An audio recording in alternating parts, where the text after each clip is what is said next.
जनाब, लगता है ये कि हुकूमत जो है वो आला अदलिया की तरफ वो कहते हैं ना तवज्जो कम करने पे तैयार नहीं है। अब जजेस में की तादाद में इजाफे की बात हो रही है, प्रैक्टिस एंड प्रोसीजर जो है उसको मज़ीद तब्दील करने की बात हो रही है। अच्छा, इस तनाजुर में आप देखें कि जब 26वीं तरमीम पास हुई थी तो उस वक्त जमीयत उलमा इस्लाम ने एक बड़ा कलीदी किरदार अदा किया था। अब अगर हुकूमत मज़ीद जो है कहते हैं ना तब्दीलियाँ लेकर आती, तरमीम लेकर आती है, क्या रोल होगा, क्या किरदार होगा जमीयत उलमा इस्लाम का? हमारे साथ मौजूद हैं मोहम्मद असलम गौरी साहब, तर्जुमान हैं JUI के। इनसे पूछते हैं। जनाब गौरी साहब, बहुत शुक्रिया अपना कीमती वक्त देने का। वही मेरे ख्याल में सबके जहनों में एक ही सवाल है कि अगर हुकूमत 27वीं तरमीम लेकर आती है, या चलें पूरा एक पैकेज नहीं लाती, वो जो कहते हैं ना कि जजेस की तादाद में इजाफा कर दिया, प्रैक्टिस एंड प्रोसीजर बिल को मजीद तब्दील कर दिया, क्या मौक़िफ़ होगा आप लोगों का? देखिए, मैं समझता हूँ कि जो भी तरमीम होनी चाहिए आइन में, और वो किसी शख्स की ज़रूरत के तहत नहीं होनी चाहिए, ये हमारा पहले दिन से मौक़िफ़ रहा है, और वो पूरी कौम के लिए होनी चाहिए। अगर जजों की तादाद कम है और हुकूमत समझती है कि जजों की तादाद ज़्यादा होनी चाहिए, तो इस पे सबसे पहले आप हाई कोर्ट्स की तरफ देखेंगे। इस वक्त सबसे कम तादाद जो है वो लाहौर हाई कोर्ट की है, फिर उसके बाद सिंध में भी 60 हैं, बलूचिस्तान में भी कम है, और KPK में भी कम है।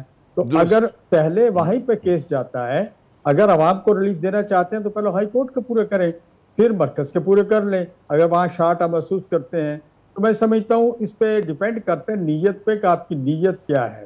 आपकी नीयत आवाम को रिलीफ देना है, या अपने आप को रिलीफ देना है, या इसके पीछे कुछ और वजूहात? आपका इतना वसी तजुर्बा है, आपका नफ़्स हाथ है सियासत की, क्या लगता है हुकूमत की नीयत क्या है? नीयत नेक है, अवाम की भलाई चाहते हैं, या कुछ और मकसद है? देखिए, मैं एक चीज तो आपको कहूँगा, अगर हुकूमत को हम 56 क्लासेस से 22 पे लाए, और अगर उनकी नीयत ठीक ना होती, अगर हमारे साथ ना कंप्रोमाइज करते, बैठते ना, नेगोशिएट ना करते, और मैं समझता हूँ अगर ऐसी सूरत ना बनती तो उन्होंने अपने नंबर तो पूरे कर लिए थे। और ये भी एक पार्टी ने कहा कि हमारे इतने आदमी, बल्कि अब तो नाम भी उनका आ गया है, और ये भी कहा कि पार्लियामेंट हाउस के अंदर किस कमरे में बैठे हुए थे, ये भी उस पार्टी ने डिक्लेयर। तो मैं समझता हूँ कि ना सिर्फ हमारा दबाव था, बल्कि हुकूमत भी इस हद तक आगे नहीं जाना चाहती थी, कोई मुल्क में इश्तियाल पैदा हो जाए और मसाइल बढ़ जाए, क्योंकि KP में और बलूचिस्तान के मसाइल पहले ही बहुत ज्यादा बड़े हुए हैं, और अगर इस तरह से मसाइल पैदा करेंगे तो उनके कंट्रोल से सारे मसाइल बाहर हो जाएंगे, और रियासत तो यहाँ पर भी हम कह सकते हैं ना कि भाई हुकूमत ने जो भी किया उसको रद्द-ए-अमल का खदशा था, तो इसलिए उन्होंने कहा भी जमीयत उलमा इस्लाम का साथ नहीं छोड़ सकते, वरना तो बहुत एक बड़ा वो हो जाता, मसला हो जाता उनके लिए, अगर वो सिर्फ उन्हीं लोगों का सहारा लेते कि जिनकी फदारियाँ तब्दील कराई गई। तो यहाँ पर भी गर्ज तो थी उनकी। जी, देखिए ना हुजूर, 56 में से आपने सिर्फ 22 हमने एक्सेप्ट की ना, 34 हमने उनकी छोड़ दी। तो ये बहुत बड़ी अपोजिशन की कामयाबी थी, और मैं ये भी आपको अर्ज करूं कि इसमें PTI आखिरी वक्त तक ऑन बोर्ड थी हमारे साथ, और PTI की पूरी मेन क़यादत हमारे साथ ऑन बोर्ड थी। तो और PTI ने हमसे ओके करके फिर अपने उन्होंने कहा था कि हमारे बानी चेयरमैन से हमारी मुलाकात करवाई जाए, तब ताकि हम उनसे अप्रूवल ले लें। वहां से उनको चूंकि अप्रूवल नहीं मिली शायद, उसके बाद फिर उन्होंने कहा हम वोट तो नहीं देंगे, लेकिन जो आपने इस मामले में किरदार अदा किया हम उसे अप्रिशिएट करेंगे। तो मैं समझता हूँ कि हमने जो किरदार अदा किया वो ये था कि पूरे मुल्क में कंसेंसस पैदा किया उन पार्टियों के दौरान जो पार्टियां पार्लियामेंट के अंदर मौजूद थी, और अगर ऐसा ना होता तो मैं समझता हूँ कि ये ना सिर्फ ये तरमीम मुतनाज़ा होती, बिल्कुल फिर आइन भी मुतनाज़ा होने की तरफ चला जाता। अच्छा, आपका क्या तजदिया है कि हुकूमत को ये जो मजीद कहते हैं ना आला अदलिया की तरफ तवज्जो है, मजीद कानून साजी करना चाहते हैं, किस बात का खौफ है? क्या करना चाहते हैं कि मैंने एक प्रोग्राम में बताया कि भारत में 123 अगर के करीब जो हैं उन्होंने तरामीम की हैं, तो उसमें से सिर्फ 10 या 11 जो थी वो कहते हैं ना इसकी सुप्रीम कोर्ट के हवाले से थी।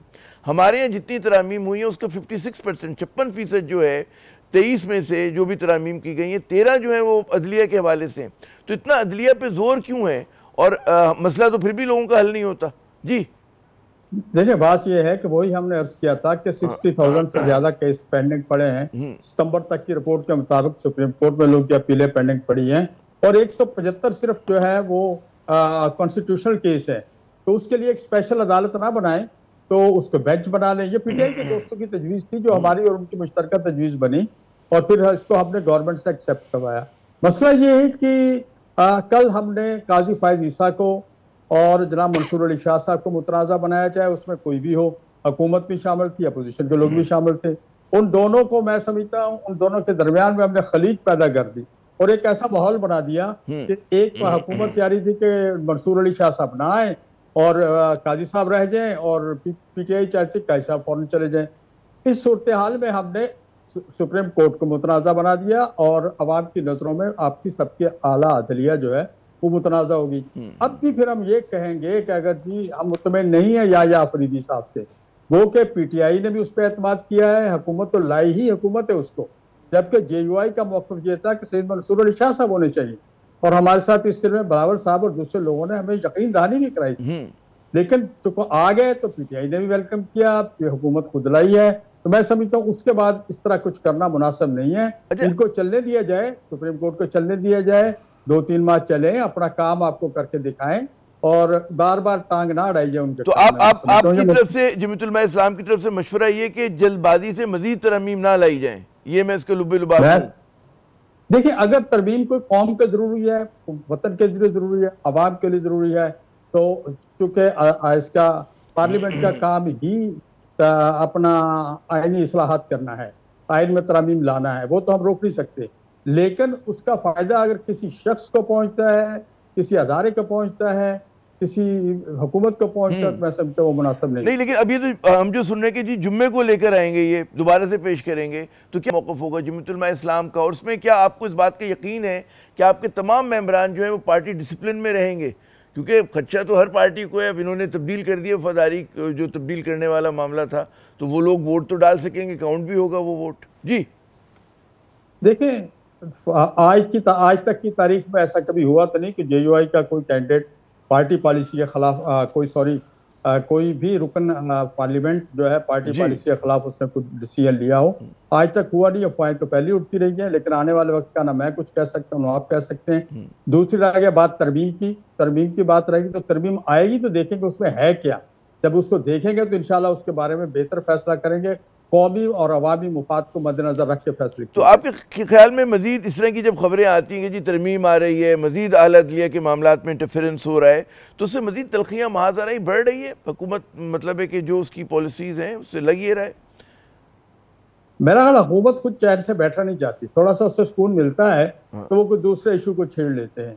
अब उसके पीछे क्या मसलत है, क्यों ऐसा करते हैं, उनको ऐसा नहीं करना चाहिए और अवामी मसाइल की, अवामी रिलीफ की तरफ तवज्जो देनी चाहिए। पाकिस्तानी मुईशत जो है बैठ चुकी है, तबाह हाल है, उसकी तरफ तवज्जो देनी चाहिए। पाकिस्तान का ना के माजराई बढ़ाने के लिए। गौरी साहब बहुत बहुत शुक्रिया, आपने अपना कीमती वक्त दिया। मेरे ख्याल में बड़ा कीमती मशवरा दिया कि हुकूमत को मजीद कोई कहते हैं महाज खोलने की जगह स्टेबलाइजेशन की तरफ जाना चाहिए ताकि पाकिस्तान की सियासी इद्दत में कमी हो। यहाँ पे नाज़रीन एक वक्फा लेते हैं, वक्फे के बाद हम जब आएंगे दोबारा तो बात करेंगे एक बहुत बड़े इंतखाब के ऊपर, इंतखाबात पर अमरीका में जो हो रहे हैं उस पर पूरी दुनिया की नज़रें लगी हैं, तो थोड़ा बहुत हम भी उस पर लेंगे ताज़ा तरीन कि क्या सूरत हाल है, कौन आगे है, कौन पीछे, कौन से इशूज़ डोमिनेट कर रहे हैं। हमारे साथ रहिएगा।